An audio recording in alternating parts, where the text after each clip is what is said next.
So, Kate, you're cooking with, what is the name of this brand? Well, I've just partnered with this brand, Russell Hobbs, which makes kettles and toasters and little kitchen appliances. It used to just be in England, but now it's coming coming here. to America. Yeah, so I'm standing next to it. So that's why we are making breakfast with Kate. So we've got some more working. We've got this on 4.5 was our perfect 4.5. gold at 4.5 on the toaster. And so is this what you have for breakfast? Sometimes, yeah, because it's got. I like good fats like avocado, and then eggs are good protein. And Avocado toast is such a rage right now. I know, It's like on become so every hip. single menu, right? I know, I So find did you it- avocado toast before it was cool? of course, I've been avocado toasting for years.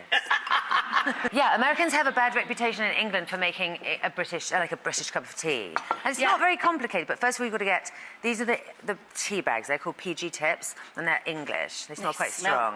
Or British wow, anyway. They smell great though. And then- I love tea. The big thing is you have to pour it as soon as it's boiled. You can't just sort of arse about in the kitchen and wait. You have to do it straight away. And then quite violently squeeze the bag.